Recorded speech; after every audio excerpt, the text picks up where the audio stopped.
बिस्मिल्लाहिर्रहमानिर्रहीम। आज की वीडियो में हम बात करने वाले हैं कि 7 घरों में अल्लाह की लानत होती है और उन 7 घरों से बरकत चली जाती है।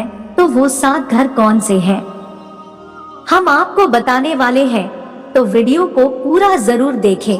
दोस्तों, इसके साथ साथ हम आपको यह भी बताएंगे कि हजरत अली ने फरमाया, औरत को यह 5 हक दे दो तो आपका घर जन्नत बन जाएगा।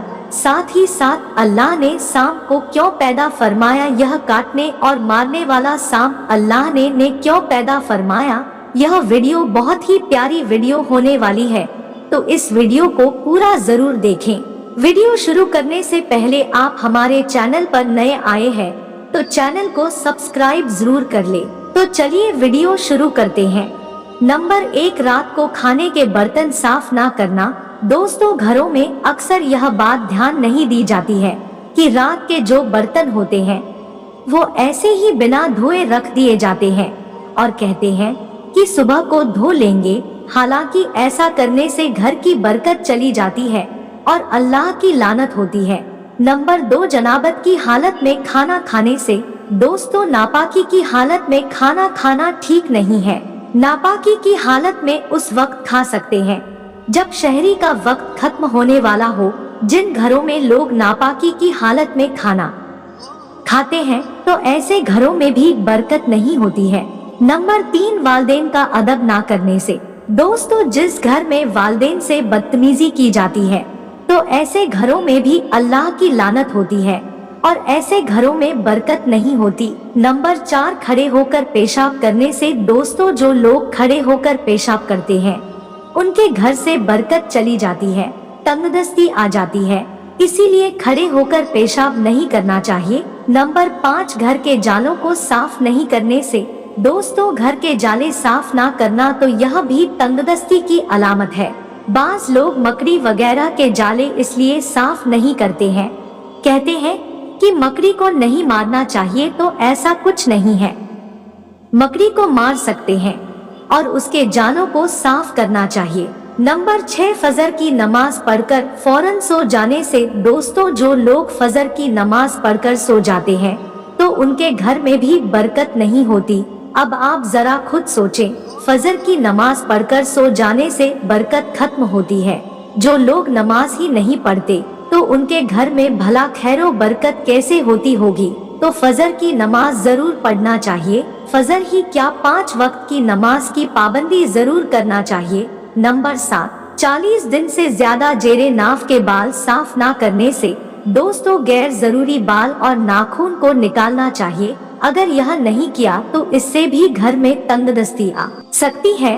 दोस्तों, इसके अलावा हम आपको बताते हैं कि हजरत अली रज़ियल्लाहु ताला अन्हा ने फरमाया, औरत को ये 5 हक दे दो तो घर जन्नत बन जाता है।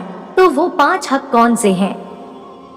अब ध्यान से सुने। हजरत अली के खिदमत में एक शख्स आया और आकर अर्ज करने लगा, या अली, आने वाले वक्त में घर की बेसुकूनी, बर्बादी और इंसान की सबसे बड़ी मुसीबत का सबब क्या होगा? तो हजरत अली रज़ियल्लाहु ताला अन्हा ने फरमाया, ऐ शख्स, आने वाले वक्त में इंसान की बर्बादी, बेसुकूनी और सबसे बड़ी मुसीबत का सबब औरत की बगावत होगी। तो उसने कहा कि या अली, औरत की बगावत क्यों होगी? तो हजरत अली रज़ियल्लाहु ताला अन्हा ने फरमाया कि औरत की बगावत इसलिए होगी क्योंकि मर्द औरत के हक बामाल करने लगेंगे, अपनी बीवियों को अपना गुलाम समझने लगेंगे और उसको बेइज्जत करने लगेंगे, और यूं इंसान अपने ही हाथों से अपने सुकून को तदफीन करने लगेगा। उस शख्स ने दस्ते अदब को जोड़कर अर्ज किया कि या अली, औरत के कौन कौन से हक मर्द पर वाजिब है? तो हजरत अली ने फरमाया, पहला हक है कि मर्द जब भी अपनी बीवी से बात करे, अखलाक से बात करे, उसकी इज्जत करे, उसे प्यार करे और कभी भी किसी के सामने उसे बेइज्जत ना करे। जो बात समझना चाहे वो प्यार से अकेले में समझाएं, क्योंकि इस्लाह अकेले में की जाती है। जो दूसरों के सामने की जाए वह इस्लाह नहीं बल्कि इंसान को बगावत की तरफ माइल कर देती है। दूसरा हक, अल्लाह ने औरत को एहसासात की मिट्टी से बनाया है, इसीलिए वो हर पल किसी ना किसी एहसास के जद में रहती है। मर्द को चाहिए कि अपने बीवी के छोटे छोटे कामों पे शुक्रिया अदा करे, उसके छोटे छोटे अच्छे कामों की तारीफ करता रहे। बार बार अपनी मोहब्बत और सच्चाई का इजहार किया जाए, ताकि औरत के एहसासात अपने मर्द की ओर माइल हो, किसी गैर मर्द की तरफ नहीं। तीसरा हक यह है कि मर्दों को चाहिए घर के कामों में रहम करे और उसका साथ दे, उसका हाथ बटाए। चौथा हक अपनी बीवी का कभी भी मजाक ना उड़ाए, जो बातें उसे ना आती हो तो उसकी तालीम उसको दे, इस तरह से देखे कभी भी उसको उसका कमतरी का एहसास ना हो। और पांचवा हक अपने औरत का ख्याल रखे और उसका हिसाब करे, और हर जरूरत ए जिंदगी जो औरत अपने लिए चाहती है वो पूरा करने की कोशिश करता रहे। ऐ शख्स याद रखना, जब मर्द अपने ही 5 हक पूरे करेगा तो औरत कभी गाफिल नहीं होगी। तो दोस्तों, औरत के लिए 5 हक होते हैं जो अगर उसे दे दिए जाएं तो आपका घर जन्नत बन जाएगा। प्यारे दोस्तों, अब हम आपको बताते हैं, वो वाकया सुनाते हैं जो हमारे प्यारे आका हुजूर पाक सल्लल्लाहु अलैहि वसल्लम और हिरनी का वाकया है। एक सहाबी भी कहते हैं कि मुझे एक आवाज आई, कोई अजीब आवाज में कह रहा है, या रसूलल्लाह सल्लल्लाहु अलैहि वसल्लम, मैंने देखा है एक हिरन हुजूर को पुकार रही है। या रसूलल्लाह सल्लल्लाहु अलैहि वसल्लम, मेरे आका सल्लल्लाहु अलैहि वसल्लम हिरनी के करीब जाते हैं, देखते हैं उस हिरनी को किसी ने बांधा हुआ है। हिरनी कहती है, मेरे आका मुझे बचा लीजिए, यह मेरा मालिक है, इसने मुझे बांधा हुआ है।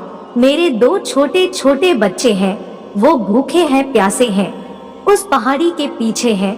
आप मेरे मालिक से मेरी सिफारिश कर दीजिए, मैं अपने बच्चों को दूध पिलाना चाहती हूँ। मैं उन्हें दूध पिलाकर वापस आ जाऊंगी और आपके कदमों में हाजिर हो जाऊंगी। मेरे आका कहते हैं, ऐ हिरन, मैं तेरी सिफारिश तो कर देता हूँ, लेकिन तू वादा कर वापस आएगी ना।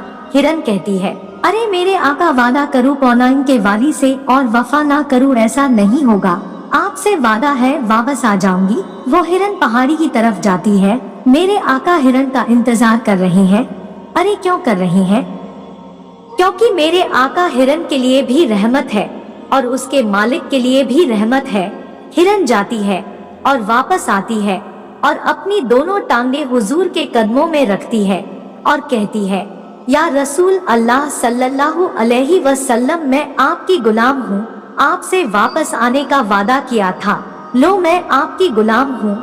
मेरे आका इरशाद फरमाते हैं, इस हिरन ने मुझसे वादा किया था कि ये वापस आएगी, अब मैं तुझसे कहता हूँ, क्या तू ये हिरन बेचेगा?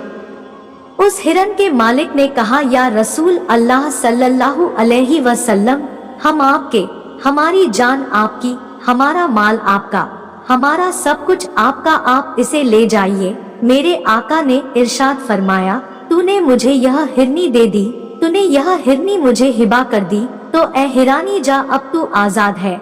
मेरे आका ने हिरनी को आजाद किया। हिरनी के अल्फाज है, जब हिरन वहाँ से जाती है तो अपने पैर जमीन पर मारती है, मानो कि जैसे वो रश्क करती जा रही है, और रश्क करते हुए कहती है कि आज तो मेरा सौदा बाजार ए मुस्तफा में हुआ है, आज मुझे कौनैन ए वाली ने आजाद किया है। सुभान अल्लाह। और मैं उन लोगों को कहना चाहती हूँ जो कहते हैं कि नबी हमारी तरह है, माज अल्लाह, नबी हमारे बड़े भाई की तरह है, माज अल्लाह, अस्तगफिरुल्लाह। तो उस हिरन को किसने बताया कि हुजूर हिरनी की बोली जानते हैं? मैं कहना चाहती हूँ कि जब 4 टांगों वाला जानवर जो एक जानवर होके यहाँ समझ सकता है कि मेरे आका हुजूर पाक से सल्लल्लाहु अलैहि वसल्लम सब कुछ जानते हैं, तो ये 2 टांगों वाला इंसान क्यों नहीं समझ पाता है? अरे इन जानवरों से सबक हासिल करो। यह जानवर भी जानते हैं कि मेरे आका सल्लल्लाहु अलैहि वसल्लम सब कुछ जानते हैं। दोस्तों, अब हम आपको बताते हैं कि हजरत अली रजी अल्लाह ताला अन्हा ने फरमाया, अल्लाह ने सांप को क्यों पैदा किया? ये काटने और मारने वाला यानी नुकसान पहुंचाने वाला सांप, इसको अल्लाह ने आखिर पैदा क्यों किया? हजरत अली की खिदमत में एक शख्स आया और कहने लगा, या अली, आप इनके घर का दरवाजा है और आप कहते हैं कि अल्लाह ने हर किसी चीज को किसी ना किसी मकसद के लिए पैदा किया है, उसमें इंसान का फायदा होता है, लेकिन आप मुझे ये बताएं कि ये काटने और मारने वाला सांप जो जगह जगह फिरता रहता है, इससे भला क्या फायदा होता है? अल्लाह ने इसको क्यों पैदा किया? तो हजरत इमाम अली अलैहिस्सलाम ने फरमाया, अल्लाह अपनी बनाई हुई हर चीज से प्यार करता है। अफसोस तो ये है, कितना अल्लाह कितना करीम है, इंसान उतना ही उसके करम से नावाफिक है। ऐ शख्स, अल्लाह ने सांप के मुंह में जहर इसलिए रखा ताकि सांप जोर जोर से फूंक मारे, और उस हवा की बदौलत फिजा में जितनी ऐसी बीमारियां होती हैं जो इंसान के लिए नुकसान वाली होती है, तो वो तमाम बीमारियां खत्म हो जाए। ऐ शख्स, याद रखना, इंसान के वजूद में ऐसी ऐसी बीमारियां होती हैं जिनका इलाज अल्लाह ने सांप के जहर में रखा है। अफसोस तो ये है कि इंसान तो सिर्फ वही जानता है जो वो जानना चाहता है। तो दोस्तों, आज की वीडियो में हम आपको यही नॉलेज देना चाहते थे। अगर आपको यह वीडियो पसंद आई है तो अपना सपोर्ट दिखाइए, इसे लाइक करें और चैनल को सब्सक्राइब जरूर करें। मिलते हैं अगली शानदार वीडियो में, तब तक के लिए अल्लाह हाफिज।